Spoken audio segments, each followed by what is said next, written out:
오늘부터 에베소서 말씀 함께 나누도록 하겠습니다. 모든 서신서들이 그렇지만 서신서를 대할 때 좀 딱딱한 면이 없지 않아 많이 있습니다.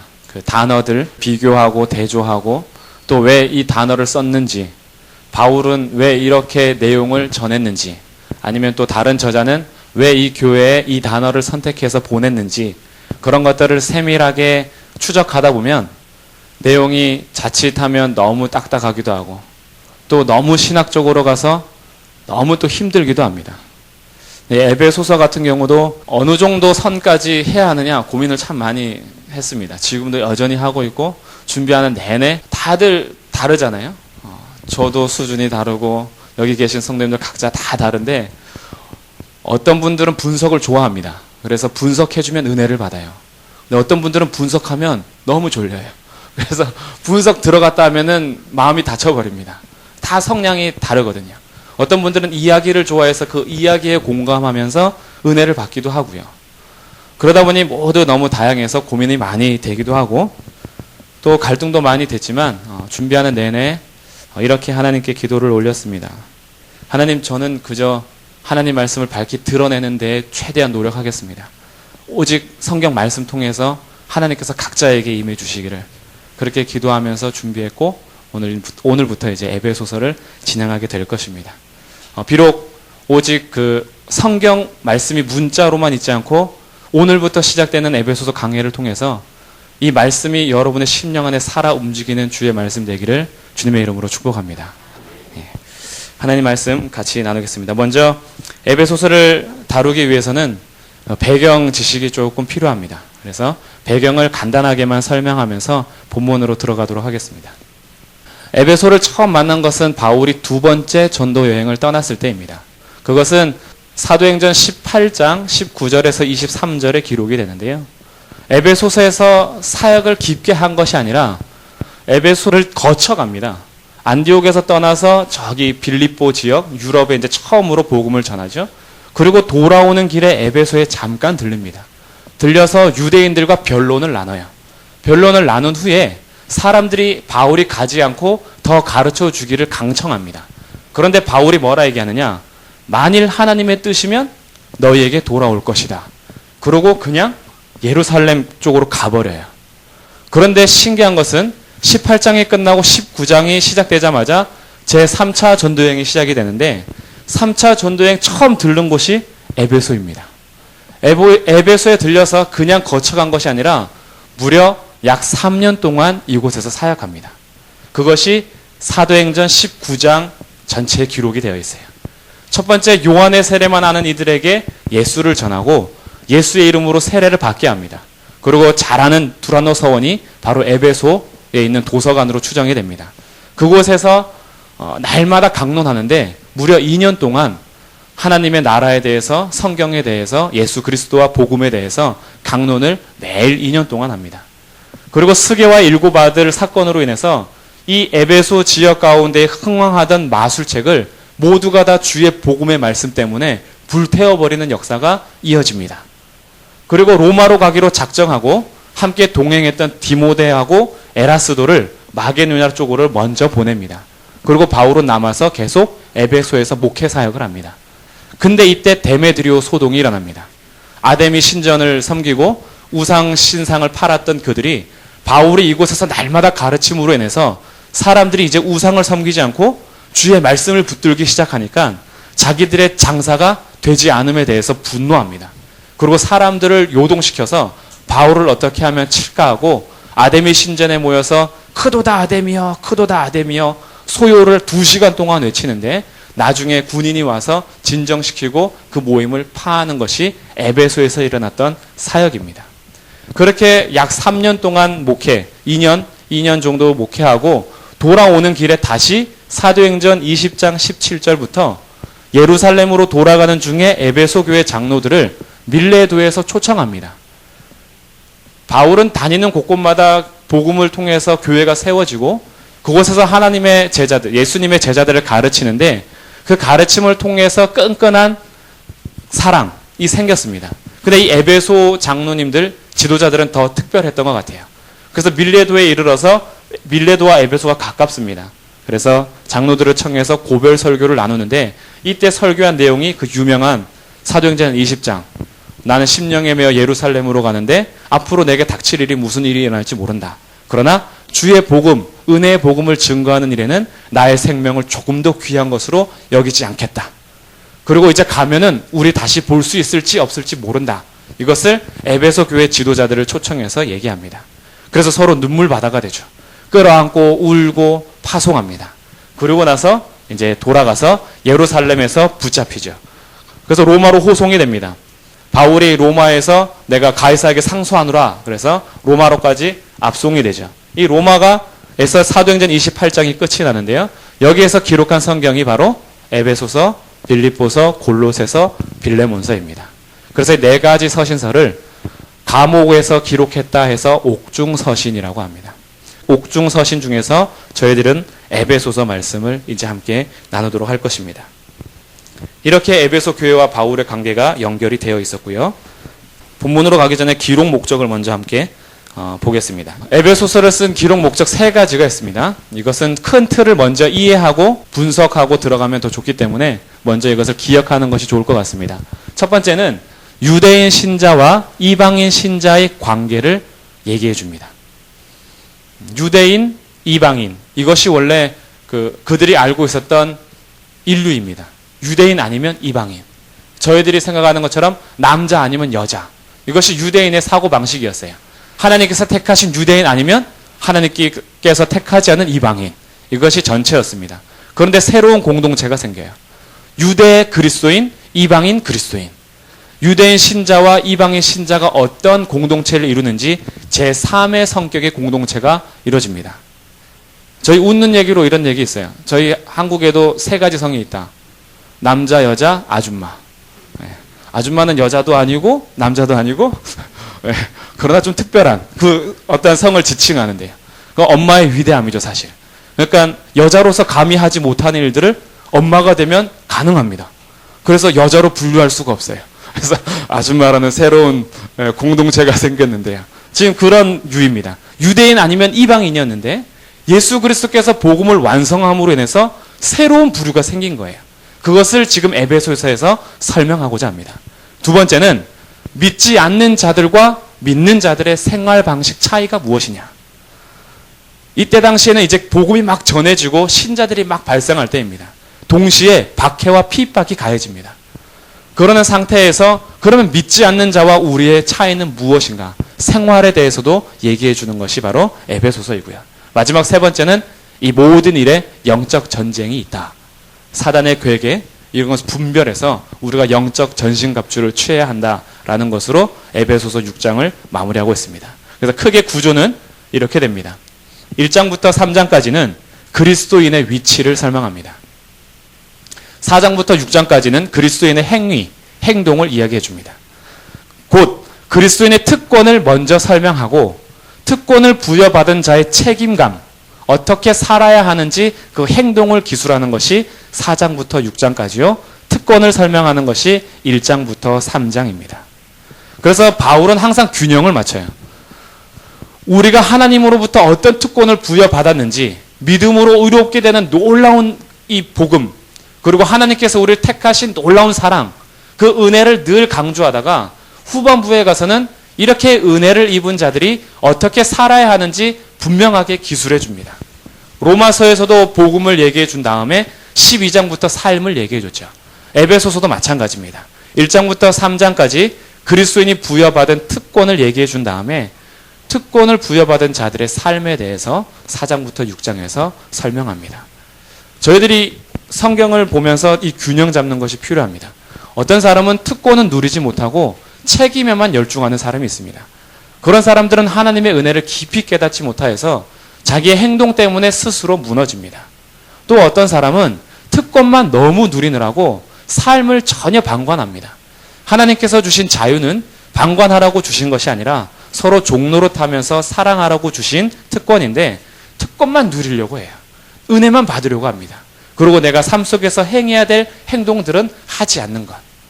아마 오늘날 한국교회는 후반부에 있지 않나, 지금 우리의 위치가. 특권만 누리고 내가 해야 할 책임은 하지 않는 그리스도인들이 참 많이 있습니다. 우리 에베소서를 통해서 이제 그런 모습을 균형 잡아가는 시간 되기를 바라고요. 이제 드디어 본문으로 들어가겠습니다. 자, 1장 1절. 하나님의 뜻으로 말미암아 그리스도 예수의 사도된 바울은 에베소에 있는 성도들과 그리스도 예수 안에 있는 신실한 자들에게 편지하노니. 원어에 빠져있는 두 가지를 먼저 알려드리겠습니다. 에베소에 있는 이것은 가장 오래된 사본에는 기록되어 있지 않습니다. 에베소에 있는은 가로로 치시면 돼요. 그리고 신실한 자들에게 편지하노니 할 때 그 편지하노니는 일부러 우리가 읽기 좋게 삽입한 것입니다. 그러니 원래 원어상으로는 아마 에베소에 있는 성도들에게만 쓴 것이 아니라 에베소 교회를 중심으로 해서 이 에베소 지역에 있는 교회들에게 같이 보낸 서신서로 우리가 추정하고 있습니다. 이렇게 공동으로 그리스도인들이 읽을 편지를 기록한 바울은 처음부터 무엇을 밝히고 있느냐? 하나님의 뜻으로 말미암아 사도가 되었다라는 것을 밝히고 있습니다. 하나님의 뜻으로 오직 하나님의 뜻으로 자기의 사도됨을 얘기하면서 바울의 사도됨은 하나님의 권위에 있다라는 것을 밝혀주고 있습니다. 그 어떤 부르심도 사람에 의해서 되는 것이 아니라 하나님에 의해 된다라는 것을 사도 바울은 알고 있습니다.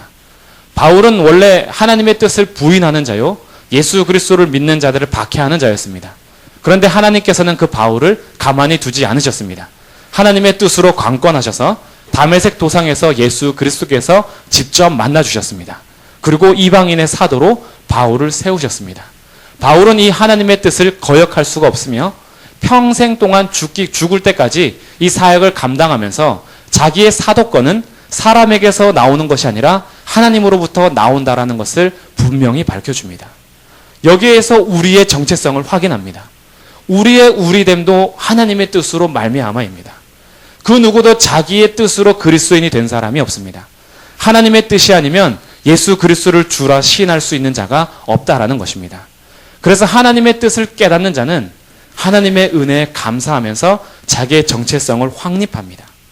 그런데 하나님의 뜻으로 말미암아 사도된 바울이 속한 곳이 있는데 그 속한 곳이 그리스도 예수께 속해 있습니다. 그리스도 예수의 사도된 바울. 사도라는 말 뜻은 보냄을 받은 자라는 뜻입니다. 누구로부터 보냄을 받았느냐? 바로 예수로부터 보냄을 받았다라는 것입니다. 사도 바울은 예수로부터 보냄을 받았기 때문에 예수를 벗어나서 자기의 뜻과 행동을 취할 수가 없었습니다.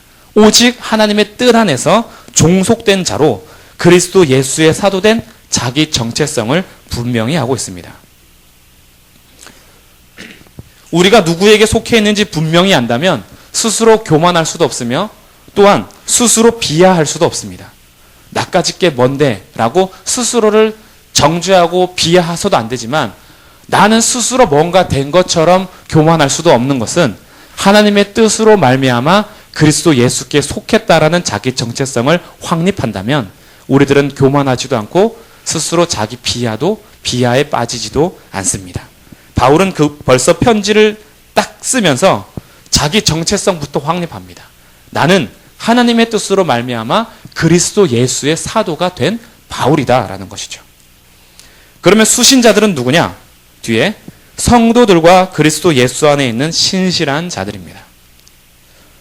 여기서 성도와 신실한 자를 구별했다라는 것을 우리는 한번 생각해 봐야 합니다. 성도, 신실한 자, 어떻게 보면 같은 말입니다. 그런데 굳이 사도 바울은 성도와 신실한 자를 따로 기록합니다. 성도는 하기오이스, 거룩한 자들이라는 뜻입니다. 거룩한 자들이라는 뜻은 하나님께서 따로 구분하였다라는 뜻입니다. 이 이름은 거룩한 이름이요, 구별된 이름입니다. 세상 안에 살고 있으나 세상에 속하지 않고 하나님께 속한 사람들이 성도들입니다. 이것은 곧 세상의 주관을 받지 않고 세상의 정신이나 사고방식의 주관을 받지 않은 사람들이라는 뜻입니다. 다른 표현으로는 거룩한 나라, 왕 같은 제사장, 하나님의 소유된 백성, 선택된 백성, 이것이 성도의 또 다른 이름입니다. 이렇게 구별되는 것은 오직 죄로부터 벗어나 죄에서 정결함을 입음으로 가능합니다. 무엇으로 구별되었느냐? 죄에서 구별됐다라는 거예요. 이 죄에서 구별되는 것은 오직 예수 그리스도의 피로만 가능합니다. 오직 하나님의 은혜로 부름받았다라는 것이에요. 성도는 누구냐? 오직 하나님의 은혜로 예수 그리스도의 피값으로 인하여서 구별된 자들이 성도입니다. 하나님의 은혜로 가능한 이 거룩한 이름이 바로 저희들의 이름이죠. 그러면 신실한 자들은 뭔가? 신실한 자들은 다른 표현으로 하면 믿는 자들이라는 뜻입니다. 믿는 자들. 성도들도 믿는 자들입니다. 그럼 신실한 자들은 이 믿는 자들이라는 것에서 조금 더 자세히 설명이 들어가는데요. 우리가 무엇을 믿는지 확실히 알고 예수 그리스도를 온전히 믿는 자들입니다. 잘 구분해 보십시오. 성도는 하나님의 은혜로 구별된 자들이기 때문에 하나님에 대한 지식이 아직 부족해서 온전히 믿지 못하는 경우도 있습니다. 성도들은 다 다양합니다. 하나님의 은혜로 부름받았기 때문에 우리가 하나님에 대한 아는 지식을 채우기까지는 시간이 걸립니다. 그래서 성도들은 성도대로 은혜를 받았지만 이 은혜를 입은 자 안에서 하나님을 조금씩 더 알아가면서 자기의 삶 속에서 하나님을 온전히 믿는 자들을 신실한 자들이라고 표현합니다. 그래서 다른 말로는 다른 사람에게도 신뢰를 받을 만한 사람을 신실한 자들이라고 기록하고 있습니다. 하나님을 온전히 믿기 때문에 신뢰할 만하면 믿을 만한 사람이 된 것이죠. 하나님을 알아가면서 자신의 삶이 변하기 때문에 성도의 거룩한 행실로 인해 다른 이들에게도 신뢰를 끼치는 자들이 신실한 자들입니다. 사도 바울은 에베소에 있는 이 성도들과 신실한 자들에게 편지를 기록합니다. 그럼 이 신실한 행동은 결국 그리스도 예수 안에 있기 때문에 가능합니다. 신실한 행동조차도 그리스도 예수 밖에서 내 스스로 이루는 거룩함이 아니라 그리스도 예수 안에 있는 신실한 자들이라고 사도 바울은 기록해주고 있죠. 이 성도와 신실한 자들에게 편지하면서 인사합니다. 2절. 하나님 우리 아버지와 주 예수 그리스도로부터 은혜와 평강이 너희에게 있을지어다. 진짜 은혜와 평강은 하나님 아버지와 예수로부터 오는 은혜와 평강입니다. 은혜, 카리스라는 헬라어는 인간을 향한 하나님의 변함없는 사랑을 얘기합니다. 그 어떤 것에서도 끊을 수 없는 그 사랑, 그 어떤 것으로도 변하지 않는 그 사랑이 하나님의 은혜요. 은혜의 결과로 오는 것이 평강입니다. 그래서 이 은혜와 평강은 오직 하나님과 예수 그리스도로부터만 올 수 있습니다. 여기 계신 모든 성도님들이 하나님과 하나님 아버지와 우리 주 예수 그리스도로 말미암는 은혜와 평강을 누리시기를 주님의 이름으로 축복합니다. 3절부터 14절까지 내용이 엄청 중요합니다. 1장, 2장, 3장의 내용을 바르게 알아야지 4장, 5장, 6장의 행동을 이해할 수가 있습니다. 3절부터 14절까지 헬라어로는 한 문장으로 되어 있습니다. 끊어지지 않아요. 지금 사도 바울은 속사포로 엄청 기록하고 있습니다. 뭔가 흥분해 있습니다. 에베소인들의 성도들과 신실한 자들에게 편지를 기록하는데 뭔가 흥분해서 마침표도 찍지 못한 채 3절부터 14절까지 쫙 기록하는 것입니다. 이렇게 시작을 할 때 먼저 3절 감탄부터 시작하죠. 찬송하리로다. 사도 바울이 하나님에 대해서 뭔가 기록하려고 하는데 자기 안에서 우러나온 이 감격과 감탄을 주체할 수가 없습니다. 그래서 먼저 주님을 찬송함으로 기록해요. 찬송하리로다. 하나님 곧 우리 주 예수 그리스도의 아버지께서 그리스도 안에서 하늘에 속한 모든 신령한 복을 우리에게 주시되. 하나님께서 우리에게 주신 복을 설명하는데 세 가지로 나눠서 설명합니다. 사실 이 세 가지가 나눠지는 것이 아니라 하나님의 삼위일체 사역을 구분하고 있습니다. 성부 하나님의 사역, 성자 하나님의 사역, 성령 하나님의 사역을 구분하면서 3절부터 14절을 기록합니다. 4절부터 6절까지가 성부 하나님의 사역, 7절부터 12절까지가 성자 하나님의 사역, 13절과 14절이 성령 하나님의 사역을 강조하면서 기록합니다. 삼위일체시기 때문에 근본적으로 동일하신 분이라서 따로따로 구분하거나 짓진 않습니다. 그런데 사역에 대해서 강조점이 달라집니다. 성부 하나님께서는 어떻게 하셨는지, 성자 하나님께서는 어떻게 하셨는지, 성령 하나님께서는 어떻게 하셨는지 3절부터 14절에 구분하면서 기록하는데 그 구분의 단락이 똑같은 단어로 표현됩니다. 문장으로. 6절 끝에 보세요. 그의 은혜의 영광을 찬송하게 하려는 것이라. 성부 하나님의 사역의 이유입니다. 성자 하나님 사역의 이유는 뭔가? 12절 끝에 보세요. 그의 영광의 찬송이 되게 하려 하심이라. 마찬가지로 성령 하나님의 사역의 이유는 뭔가? 14절 끝에 그의 영광을 찬송하게 하려 하심이라. 동일하죠. 성부 하나님, 성자 하나님, 성령 하나님께서 사역을 행하신 이유는 그의 영광의 찬송을 위함입니다. 우리를 목적대로, 우리 지은 목적대로 하나님의 영광을 찬송하고 하나님의 영광의 찬송이 되게 하기 위해서, 모든 영광이 오직 하나님께 돌려지기 위해서 하나님께서 뭔가를 하셨다라는 거예요. 그럼 그 뭔가가 뭔가? 그 무엇을 하셨는가? 그것이 3절부터 차근차근 한번 보도록 하겠습니다.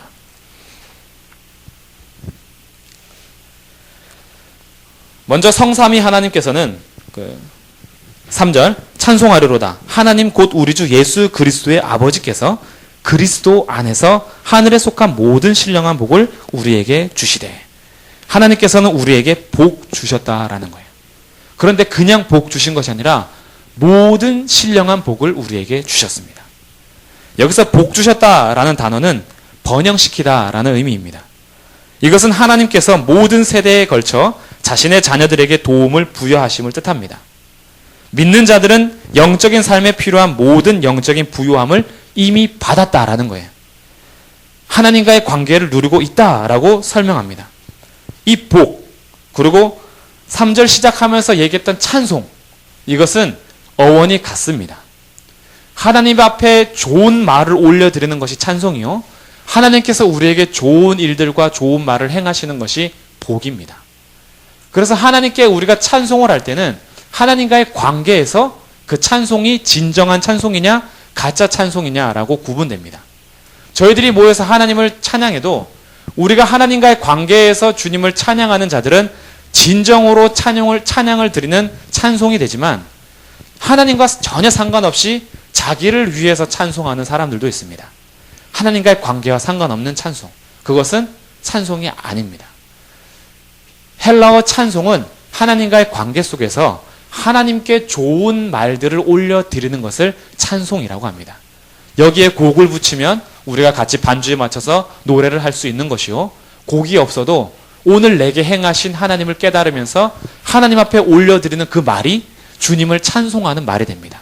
그리고 주님께서는 우리에게 좋은 말과 좋은 일을 행하시는데 그것이 우리에게 주시는 복이라는 거예요. 그래서 성경에서 말하는 복은 오직 하나님과의 관계에서 설정됩니다.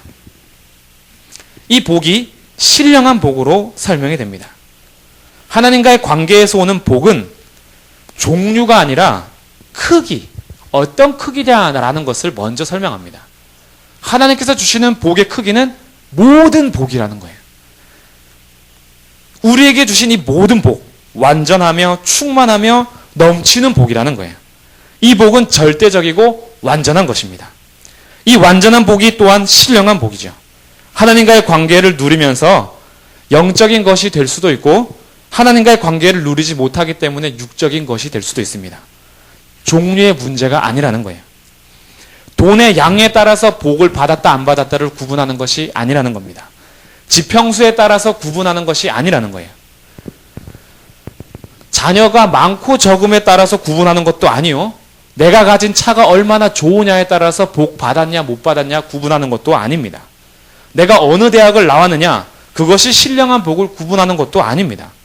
어떤 남자를 만나서 어떤 여자를 만나서 결혼했느냐, 그것도 구분하는 복이 아니죠. 지금 여기서 말하는 모든 신령한 복은 종류의 문제가 아닙니다. 이 복은 집이 넓은 것이 복이 될 수도 있고 집이 좁은 것이 복이 될 수도 있습니다. 자녀들이 많은 것이 복이 될 수도 있고 자녀들이 적은 것이, 아니면 자녀가 없는 것이 복이 될 수도 있습니다. 좋은 대학 나온 것이 복이 될 수도 있고 좋은 대학 나오지 못한 것이 복이 될 수도 있습니다. 신령한 복은 종류로 구분하는 것이 아니기 때문입니다. 신령한 복은 관계의 문제입니다. 곧 그리스도가 있으면 복이요, 그리스도가 없으면 복이 아닙니다. 그리스도가 없는 이 땅의 복은 오히려 저주가 될 수 있습니다. 돈이 많아서 망할 수 있습니다. 너무 건강해서 망할 수 있습니다. 자녀가 너무 잘 나가서 오히려 그것이 저주가 될 수 있습니다. 그리스도가 없으면. 그러나 그리스도 안에 있으면 내 상황과 환경이 어떻든지 간에 그것은 복이 될 수 있습니다. 지금 하나님께서 말하는 신령한 복은 바로 하나님과의 관계에서 누리는 복이기 때문입니다. 내가 지금 누리는 환경이나 물질적인 종류, 이 땅에서의 삶이 그리스도 안에서 누리는 하나님과의 관계에서 설명되는 것으로 모든 신령한 복을 평가합니다. 그리고 이것은 그리스도 안에서 하늘에 속해 있습니다. 그리스도 안에서 하늘에 속한 모든 신령한 복, 복의 출처는 땅이 아니라 하늘이라는 것입니다. 이 부유함의 양식이나 영역은 그리스도 안에 있습니다.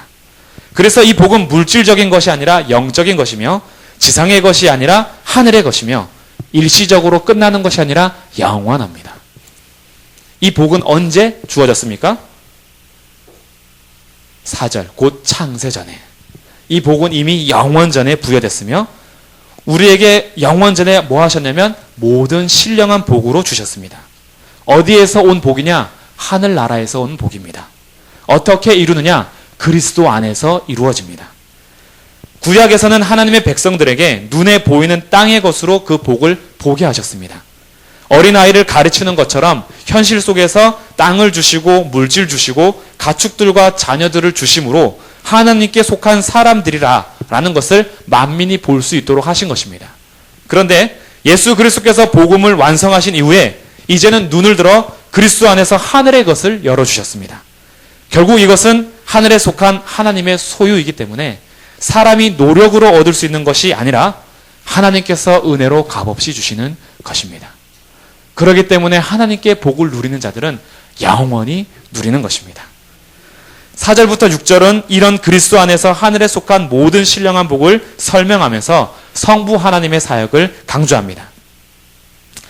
곧 창세전에 그리스도 안에서 우리를 택하사, 하나님께서 뭘 하셨느냐? 우리를 택하셨습니다. 언제 택하셨습니까? 창세전에 택하셨죠. 창세전에 택하셨다라는 뜻은 내가 태어난 환경이나 내 성격 보고 결정하지 않았다라는 겁니다. 나의 외적인 환경, 기질, 됨됨이를 보면서 나를 선택하신 것이 아닙니다. 집안, 그리고 내가 지금 자라나면서 쟤는 어떤 인물이 되겠다. 어렸을 때 보니 쟤는 될 만한 사람이다. 그래서 선택하신 것이 아니라는 거예요. 우리는 이미 우리가 태어나기도 전에 창세전에 하나님께서 자기의 의미로 택하셨습니다. 오직 하나님의 뜻대로 택하시는데 심심해서 그냥 걸려들어라 하고 택하신 것이 아니라 뒤에 보세요. 곧 창세전에 그리스도 안에서 우리를 택하사 우리로 사랑 안에서 택하셨습니다. 5절에 기쁘신 뜻대로 택하셨어요.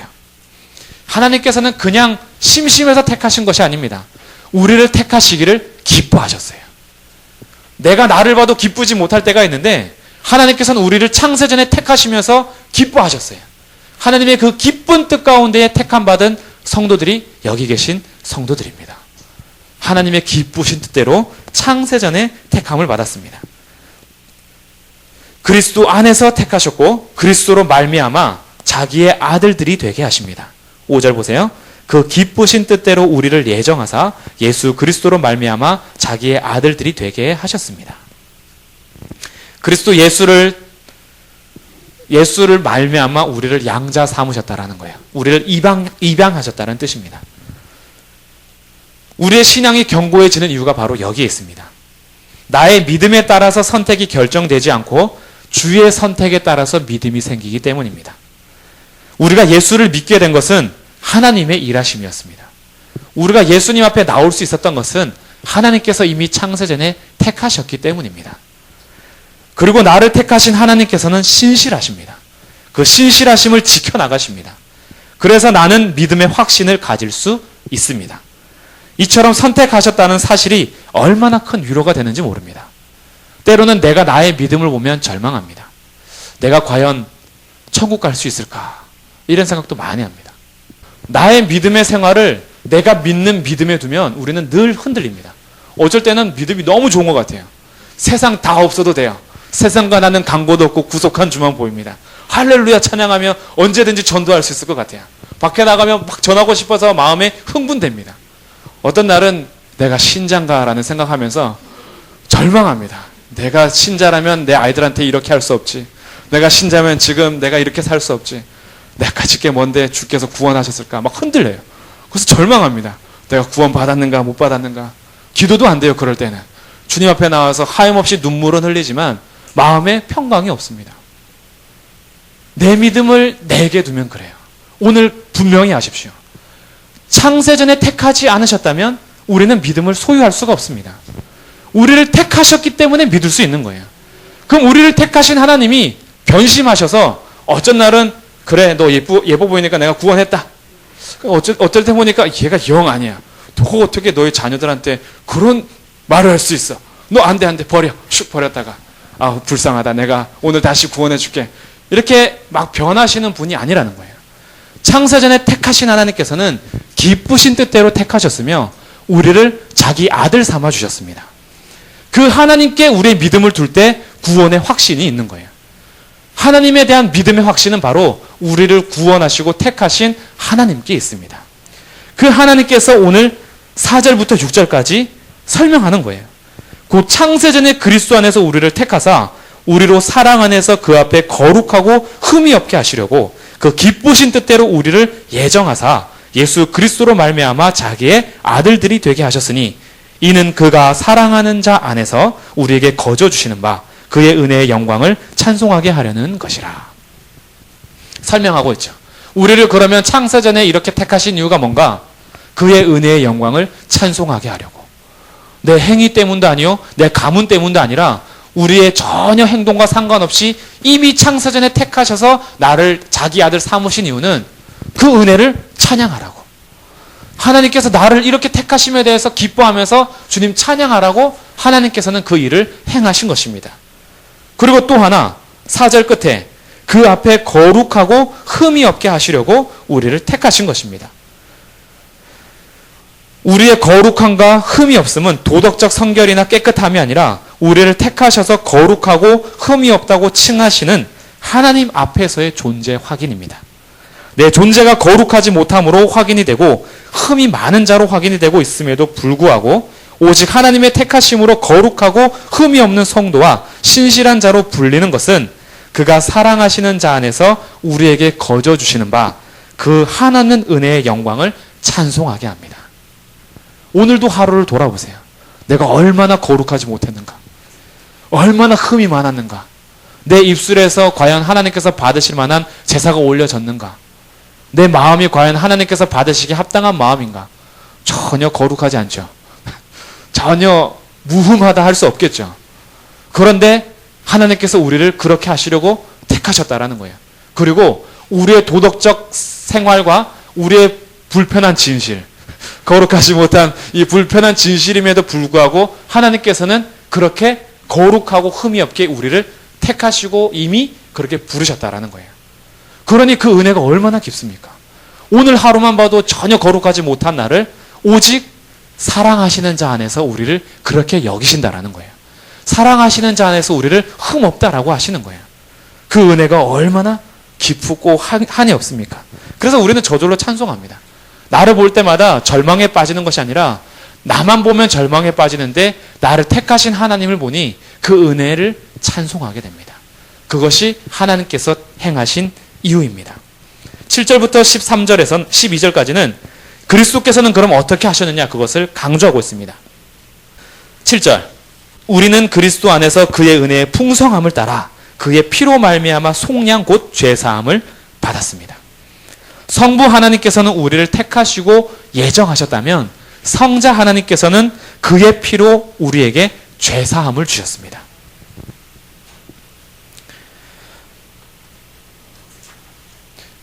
여기서 강조 좀 표시를 해둬야 될 것이 그의 피로입니다. 그의 피로. 속량하셨다라는 말은 값을 지불하심으로 해방됐다라는 건데요. 특별히 종의 몸값을 치르고 되사는 것을 말할 때 이 속량하다라는 말을 씁니다. 그러니까 뭔가 값을 지불하고 산 거죠. 근데 그 값이 뭐였냐? 그의 피라는 거예요. 근데 왜 사도 바울은 그의 피를 꼭 강조해야만 했을까? 그냥 그리스도의 죽으심으로 이렇게 해도 되잖아요. 예수께서 죽으심으로 우리를 사셨다. 아니면 예수의 생명으로 우리를 사셨다. 이렇게 해도 되는데 그의 피로 우리를 사셨다라고 강조합니다. 이것은 참 중요합니다. 피를 강조하는 이유가 있습니다. 피는 혐오스러운 것임에도 불구하고 그리스도의 죽으심을 하는 어떤 좋은 단어를 쓰지 않고 그의 피라는 것을 꼭 기록한 이유는 하나님께서 구약에 제정하셨던 제사를 기억하기 위함입니다. 구약에서는 제사를 통해서 백성들이 하나님과 만날 수 있었고 죄사함을 받을 수 있었습니다. 하나님께서 그 길을 열어두신 것이죠. 그럼에도 불구하고 구약에서 드리는 짐승의 피는 완전하지 않았습니다. 예수 그리스도께서 자신을 단번에 화목제물로 드리셔서 모든 피를 쏟으셨다라는 것을 강조하고 있습니다. 구약의 희생제사와 다른 제사들은 온전한 제물로 드려질 예수 그리스도를 예표하는 것입니다. 그리고 언제나 그 제사는 그리스도를 가르치고 있었습니다. 그 가르침은 희생제사의 목적과 의도가 하나님과 화목하게 하는 것이라는 것을 우리에게 밝혀주고 있습니다. 그러나 이 하나님과 화목하는 것은 언제나 죄에 대한 책임을 값을 지불함으로 얻어진다라는 것을 주목해야 합니다. 죄는 심판을 받아야 합니다. 그래서 구약시대에는 대제사장이 손으로 동물의 머리에 안수함으로 죄를 전가시키죠. 그리고 죄의 책임을 그 짐승, 양이나 염소, 소에게 전가시킨 이후에 그 소나 양이 나를 대신해서 죽습니다. 각을 뜹니다. 모든 각을 떠서 내장을 꺼내고 불태움으로 온전히 하나님 앞에 모든 피를 쏟아내서 내 죄를 심판받는 대상이 대신해서 짐승이 받게끔 한 것입니다. 이 값을 지불함으로 하나님과 화목할 수 있었어요. 그러나 짐승과 사람은 그 존재 자체가 너무나 다릅니다.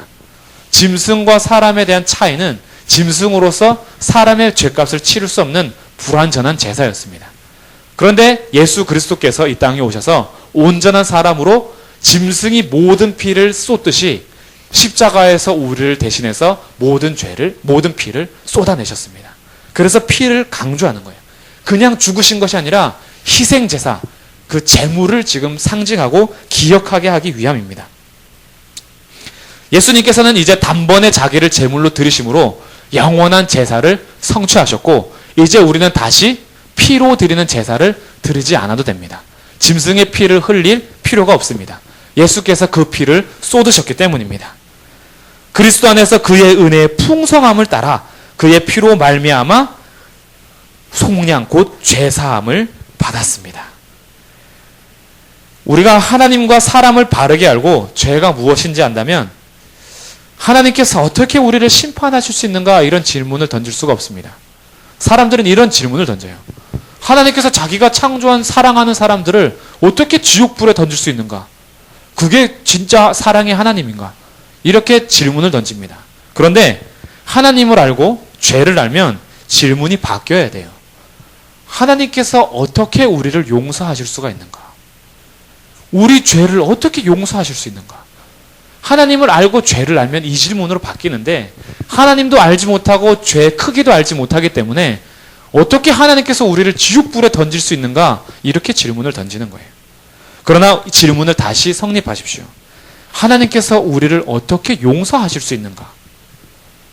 우리는 용서받을 수 없는 자들이었습니다. 도대체 용서해서는 안 된 사람들이죠. 하나님께서 근데 우리는 이렇게 얘기해요. 창조하실 때처럼 그냥 말씀으로 내가 용서해 줄게 이렇게 하면 될 거 가지고 굳이 여자의 후손을 약속하시고 예수를 또 보내셔서 십자가 막 지기 전에 채찍 맞게 하고 십자가에서 모든 물과 피를 쏟음으로 꼭 십자가를 통해서 왜 꼭 죄사함, 용서를 하시는가? 우리가 질문을 많이 던지죠. 여기에 대한 화끈한 대답, 어떤 완전한 대답은 아마 천국에서 주님 면전에서 해결될 수 있을 것 같습니다. 그럼에도 불구하고 우리들이 성경을 통해서 조금이나마 아는 것이 있어요. 희미하게. 하나님께서 용서할 수 있는 그 용서는 주님의 공의로우심에 반역하는 것입니다. 하나님께서는 스스로 자기의 공의를 버릴 수가 없는 분이죠. 그래서 사실은 용서해서는 아니 됩니다. 창조하셨을 때처럼 그냥 사랑으로 풍성하게 창조하는 그것과는 차원이 다른 거예요. 지금 이것은 모든 질서를 깬 것입니다. 하나님을 반역해서 스스로 하나님이 되고자 했던 거예요. 이것은 용서 그냥 내가 사랑으로 용서할게 이렇게 하면 하나님께서는 스스로 하나님이 아니심을 인정하는 결과가 됩니다. 그래서 하나님께서는 죄에 대한 분명한 심판을 하셔야 했고 그 심판이 세상 그 어떤 것으로도 되지 않기 때문에 독생하신 예수 그리스도가 이 땅에 오신 것입니다. 그리고 생명을 이것을 어기면 반드시 죽는다라고 생명을 거셨기 때문에 여기에 대한 값은 생명이었습니다. 그래서 예수님께서 자기 생명을 드리고 그 피를 쏟으셔서 우리를 속량하신 것입니다. 8절 이는 그가 모든 지혜와 총명을 우리에게 넘치게 하사 그 뜻의 비밀을 우리에게 알리신 것이요 그의 기뻐하심을 따라 그리스도 안에서 때가 찬 경륜을 위하여 예정하신 것이니 하늘에 있는 것이나 땅에 있는 것이 다 그리스도 안에서 통일되게 하려 하심이라. 이 9절 10절은 위대한 선언입니다. 하나님께서 그리스도 안에서 재통일을 이루신다라는 건데요. 이것은 설명이 너무 길기 때문에 다음 주에 이어가기 전에 먼저 그리스도 안에서 재통일하는 역사를 먼저 설명하도록 하겠습니다. 오늘은 이 부분을 넘어가고요. 예수 그리스도께서 우리를 그의 피로 속량하시고 그리고 11절 모든 일을 그의 뜻의 결정대로 일하시는 이의 계획을 따라서 우리가 예정을 입어 그 안에서 기업이 되게 하셨는데 이 이유가 뭐냐? 그것 또한 그의 영광에 찬송이 되게 하려 하심이라. 하나님께서 우리에게 지혜와 총명을 주셔서 깨닫게 하시고 주님께서 그 계획을 따라서 우리를 예정하여 예수 그리스도 안에서 기업이 되게 하신 이유 또한 그의 영광에 찬송이 되게 하기 위함입니다. 결국 성자 하나님의 사역은 무엇이 강조되느냐? 은혜의 풍성함에 따라 그리스도의 피로 값을 치르셔서 속량 곧 죄사함 받음에 대해서 강조하고 있습니다.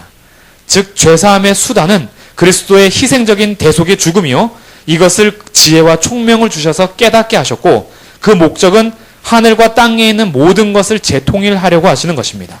그리고 이로 인해서 우리가 그토록 바라던 하나님의 영광의 찬송이 되는 것입니다. 13절 14절은 성령 하나님께 초점을 맞추면서 구원의 역사를 이야기하고 있습니다. 구원의 복음 13절 보세요. 그 안에서 너희도 진리의 말씀 곧 너희의 구원의 복음을 듣고 구원의 복음은 곧 진리의 말씀입니다. 구원은 이 진리의 말씀을 듣고 믿어 약속의 성령으로 인치심을 받는 것입니다. 또한 믿어 약속의 성령으로 인치심을 받았으니 진리의 말씀을 떠난 구원은 있을 수가 없다라는 얘기예요. 체험과 경험보다 앞서고 본질적인 것은 진리의 말씀입니다. 말씀을 떠나 체험하고 경험하는 것은 우리의 악한 본성을 쫓아 요구하는 욕심에 거하는 것입니다. 진리의 말씀이 계신데 자꾸 다른 것을 구하면서 본질을 두고 비본질을 쫓아갑니다. 그것은 구원을 이룰 수가 없습니다. 구원을 이루는 것은 오직 진리의 말씀, 복음이신 예수 그리스도 안에서만 가능합니다. 하나님의 사랑에 대한 확증도 내 체험보다 중요한 것이 하나님께서 말씀으로 확증하신 그리스도의 십자가입니다. 우리들은 자꾸 하나님의 사랑을 내 체험과 경험으로 확인하려고 합니다. 하나님께서 사랑하시면 이 일을 해달라는 거예요. 하나님께서 사랑하신다면 이런 일이 있을 수 없다라고 경험과 체험을 강조합니다. 그런데 하나님께서는 늘 말씀하시잖아요. 성경에서 자기의 사랑을 이렇게 확증하셨습니다. 너희가 죄인 되었을 때에 선인도 아니고 의인도 아니고 죄인 되었을 때에 내가 너희를 위하여 죽지 않았느냐. 자기 아들을 아끼지 아니하고 내주시니가 모든 것을 그 아들과 함께 주지 않겠느냐. 예수 그리스도께서 우리에게 생명을 주시면서까지 사랑을 확증하셨는데 도대체 더 요구하는 것이 무엇이냐라고 우리 가운데 반문하는 것입니다. 하나님의 말씀에서는 우리의 그 사랑을 잴 수가 없어서 다른 어떤 것으로도 채울 수 없는 하나님의 사랑, 예수 그리스도를 십자가에서 죽게 하심으로 사랑하신 그 사랑을 늘 설명하고 있는데 우리들은 성경에서 말하는 하나님의 사랑의 확증 말고 내 체험과 경험에서 하나님의 사랑을 자꾸 누리려고 하고 경험하려고 하다 보니 말씀을 떠나서 비본질을 자꾸 추구합니다. 오늘 꼭 기억하십시오. 예수 그리스도께서 죽으심으로 하나님의 사랑을 확증하셨습니다. 여기에 대해서 의심하지 마십시오. 하나님께서는 그 어떤 무엇으로도 바꿀 수 없는 예수 그리스도를 우리 사랑하시겠다고 십자가에서 내주신 거예요. 하나님께서 말씀으로 확증하신 그리스도의 십자가, 다른 것으로 확증받으려고 하는 우리의 십성을 오늘 버립시다. 그리고 진리의 말씀을 들으십시오. 진리의 말씀을 믿으십시오. 말씀 안에서 성령이 인치십니다. 13절 보세요. 그 안에서 너희도 진리의 말씀 곧 너희의 구원의 복음을 듣고 그 안에서 또한 믿어 약속의 성령으로 인치심을 받았으니. 우리가 하나님을 믿느냐, 하나님을 예배하려고 노력하느냐, 하나님을 기쁘시게 하려고 애를 쓰고 선한 삶을 살려고 노력하느냐라는 것으로 질문하는 것은 충분하지 않습니다. 오히려 우리가 하나님께서 그리스도 안에서 우리를 위하여 행하신 일이 무엇인지 인식하느냐, 이 질문이 더 중요합니다. 나를 사랑하시고 나를 구원하기 위해서 하나님께서 하신 일이 무엇인지 아느냐라는 거예요. 하나님께서 나를 구원하시기 위해서 도대체 무슨 일까지 하셨는지 기억하느냐, 이 질문을 인식하는 것이 더 중요합니다. 내가 노력하는 그 노력보다 하나님께서 무엇을 하셨는지 먼저 생각하시라는 거예요. 그래서 에베소서는 오늘 일어나고 있는 일에 대해서 땅에서부터 출발하는 관점이 아니라 하늘에서부터 출발하는 하나님의 관점에서 해답을 찾으려고 노력하라는 메시지를 주는 것입니다. 너희들의 모든 문제의 근원을 너희들부터 출발하지 마라. 너희들에게 일어나는 모든 일들을 하늘로부터 한번 출발해 보라는 거예요. 하나님의 관점에서 너희의 인생을 해석해 보라는 겁니다. 너희들에게 일어나는 이 일들이 하나님 안에서 도대체 무슨 뜻인지 한번 헤아려 보라는 거예요. 하나님께서 우리를 구원하시기 위해서 도대체 어떤 일까지 했는지 성경을 통해서 확인하라는 것입니다. 그리고 그 사랑을 확증하심에 대해서 주의 말씀을 통해서 믿으라는 것입니다. 진리의 말씀이 우리를 깨닫게 합니다. 내 모든 문제는 바로 이 진리의 말씀, 복음, 구원의 좋은 소식을 인식하느냐, 여기에 달려 있습니다. 이 모든 것이 바로 성령의 역사입니다. 성령께서 깨닫게 하시고 성령께서 말씀 안에서 진리로 비춰주십니다. 복음을 듣고 믿는다라는 것은 성령 하나님의 사역입니다. 우리의 의지와 지성으로 믿을 수 있는 것이 아니요, 오히려 복음을 반대하는 우리의 자연스러운 지성을 성령께서 역전하셔서 주님 앞에 믿음으로 고백할 수 있도록 역사하십니다. 이것이 성령 하나님의 사역입니다. 13절 끝에 인치심에 대해서 얘기하는데요. 이 인치심에는 세 가지 의미가 있습니다. 첫 번째는 이 도장이죠, 도장. 인은 권위를 상징합니다. 그리고 그것이 진품임을 보증하죠. 두 번째는 소유자를 표시합니다. 이것은 내 것이다라는 표시예요. 세 번째는 안전보장을 의미합니다. 첫 번째는 권위를 상징하고 두 번째는 소유를 내 소유다라는 것을 표시하며 세 번째는 안전보장이다라는 것을 나타내는 것이 바로 이 인치심입니다. 그래서 사람이 복음을 듣고 그리고 믿고 받아들일 때 복음이 하나님의 진리요, 하나님께서 말씀하시는 진리임을 깨닫고 그리고 진정으로 인정한다라는 의미에서 이 인치심을 사용합니다. 하나님의 권위를 인정하는 거예요. 하나님의 복음을 듣고 믿는 것이 하나님의 사역이다라는 것을 성령께서 인치셨어요. 그리고 또한 하나님께서는 예수가 자기의 아들이요 기뻐하는 자라는 것을 인치셨어요. 권위를 예수께 두셨습니다. 그리고 내 소유다라고 성도들을 도장 꽉 찍으셨다라는 거예요. 성령께서 우리 한 사람 한 사람을 인치셔서 이 사람은 내 성도, 내 자녀다라고 주님께서 표시해 두신 것입니다. 하나님의 소유로 인치신 자들, 이것은 성령께서 하시는 겁니다. 그래서 성령께서 말씀 안에서 복음을 듣고 믿음을 주셔서 꽝 도장을 찍으시는 거예요. 너는 이제부터 내 소유, 그 누구도 너를 건들 수 없다. 왜냐하면 이것은 하나님의 권위요, 주님께서 내 소유다라고 표시했기 때문에 이것은 그 어떤 사단의 정죄도 막을 수 없으며 사망이나 천사들이나 권세자들도 그리고 어떤 위협도 다른 모든 피조물도 끊을 수 없는 내 소유다라고 성령께서 인치셨습니다. 그래서 우리는 그 영광을 또한 찬송합니다. 그뿐 아니라 14절, 이는 우리 기업의 보증이 되셨습니다. 담보물과 보증의 차이를 조금 인식하면 더 이해하기가 좋은데요. 담보물은 내가 뭔가를 맡기고 돈을 빌리죠. 10만 원이 필요합니다. 그래서 제 시계를 맡기고 10만 원을 가져왔어요. 그러면 나중에 10만 원을 갚으면 담보물을 찾아오겠죠. 그런데 보증은 다릅니다. 보증은 계약금을 거는 거예요. 10만 원을 빌리기 위해서 제가 만 원을 줍니다. 그리고 10만 원을 받아왔어요. 나중에 갚을 때는 9만 원만 갚으면 돼요. 만 원은 이미 계약금으로 걸었기 때문에. 지금 성령께서 보증을 하신 것은 너무나 중요한 의미가 있습니다. 하늘에 신령한 것을 우리에게 복 주셨다 했잖아요. 그 하늘에 신령한 것을 보증 삼아 주셔서 이 땅에서도 그것을 맛보아 알 수 있도록 성령께서 사역하신다라는 거예요. 우리가 하늘나라에 가야지만 누리는 것이 아니라 이 땅에서도 성령께서 하늘의 신령한 것을 맛볼 수 있도록 보증하셨다라는 겁니다. 그 기업의 보증이 되셨어요. 그래서 이곳에서도 하나님의 나라를 누릴 수 있습니다. 지옥과 같고 빨리 그냥 떠나고 싶은 이 세상에서도 성령께서 기업의 보증이 되셔서 천국을 맛보아 알게 하십니다.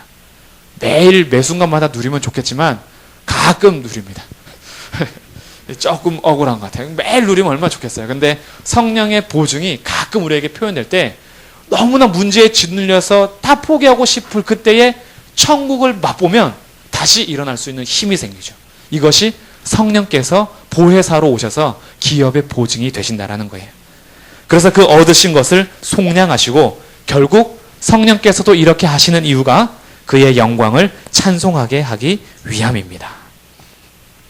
세 번째 성령의 사역을 정리하면 복음을 듣고 그 안에서 믿어 약속의 성령으로 인치심을 받은 것 또한 그의 영광을 찬송하게 하려는 것입니다. 복음이 들려진 것이 은혜요, 그 말씀을 믿게 된 것이 은혜요, 성령께서 인치셔서 보증이 되어주시는 것이 신령한 복입니다.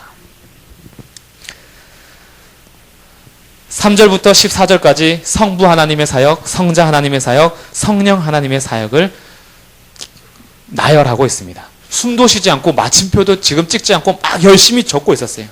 구원의 모든 사역이 바로 하나님의 열심이 있었다라는 것을 강조하기 위함이었어요. 너희가 구원받은 것이 너희의 행동이 있지 않다라는 것을 밝혀주고 싶었던 거예요.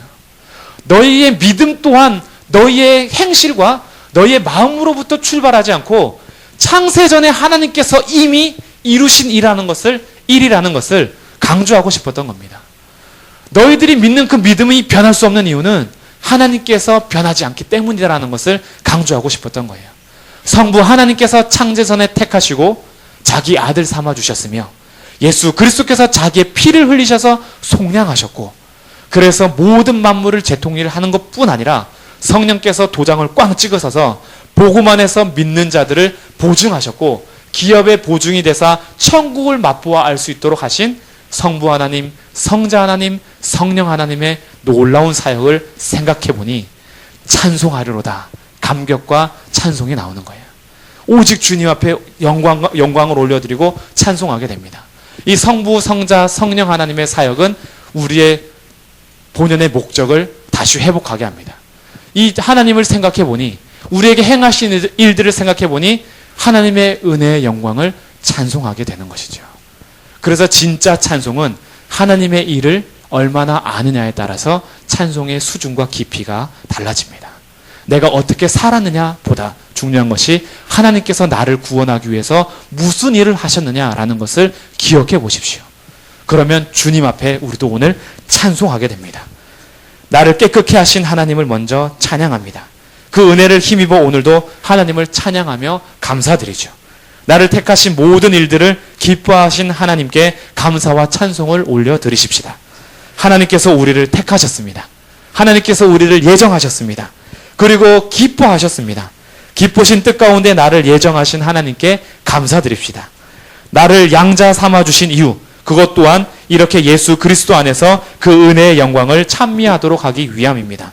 그 목적에 따라 우리 하나님을 찬송합시다. 우리는 하나님의 은혜로 그리스도 안에서 하나님의 영광의 찬송이 되었습니다. 우리 그 목적에 맞게끔 살아야 합니다. 하나님께서 베푸신 구속은 충동적이고 일시적인 것이 아니라 하나님의 기뻐하심을 따라 그분의 뜻대로 예정하셔서 거룩하신 성자 하나님의 흘리신 피로 이루어진 것입니다. 이렇게 구속함을 받은 자를 노예로 부린 것이 아니라 영광의 찬송이 되게 하셨습니다. 노예가 되게 하셔도 할 말이 없는데, 그냥 로버트처럼 모든 일에 무릎 꿇고 복종하게 하셔도 할 말이 없는데, 주님께서는 아들 삼아 주셨고 우리를 영광의 찬송이 되게 하셨습니다. 이 얼마나 놀라운 일입니까? 그래서 1장 3절 헬라어에 빠져있는 번역, 오 찬송하리로다. 1장 3절이 감탄사가 있어요. 오 찬송하리로다. 하나님의 사역을 생각해 보니 우리도 감탄합니다. 오 찬송하리로다. 내 모든 존재의 이유가 바로 하나님을 찬송하는 도구가 되어야 합니다. 우리는 그분의 영광의 찬송이 되기 위해서 구속하셨기 때문입니다. 또한 우리는 그리스도 안에서 그의 법에 따라 통치를 받고 있습니다. 모든 영적인 것과 물질적인 것에 대해서 하나님의 나라와 의를 이루고 있는지 질문하면서 내게 주어진 삶을 나는 과연 신령한 복으로 누리고 있는가? 내게 주신 물질, 내게 주신 가정, 내게 주신 집, 내게 주신 일터, 내게 주신 모든 하나하나가 육적인 것으로 끝나고 있는가? 그리스도 안에서 신령한 복으로 누리고 있는가? 그것을 우리 한번 생각해 보면서 우리를 구속하신 하나님으로 인하여서 여러분에게 주어진 모든 일들이 신령한 복을 누리는 삶이 되기를 축복합니다. 그것이 그리스도의 희생적인 죽음으로 확증되었기 때문에 놀라운 일이요. 그래야 하나님의 나라를 이루고 하나님의 영광의 찬송이 되게 하려 하십니다. 복음을 들려주신 하나님께도 영광을 돌립시다. 들은 진리의 말씀을 믿게 하심에 또한 하나님께 영광을 돌려드립니다. 성경 말씀을 그렇게 들어도 믿어지지 않는 사람들이 참 많은데 하나님의 말씀을 별로 듣지 않아도 들을 때마다 믿어지는 그 은혜, 들을 때마다 감사하게 되는 그 은혜, 신비합니다. 성령께서 하시는 사역입니다. 성령께서 우리에게 오셔서 믿게 하시고 듣게 하심에 대해서 감사와 영광을 올려드립시다. 그리고 성령께서 우리를 인치셨고 보증이 되셔서 하나님의 나라를 맛보아 알 수 있도록 하심에 대해서 영광을 돌립시다. 그 일을 이루고자 역사하신 성삼위일체 하나님께 영광의 찬송을 올려드립니다.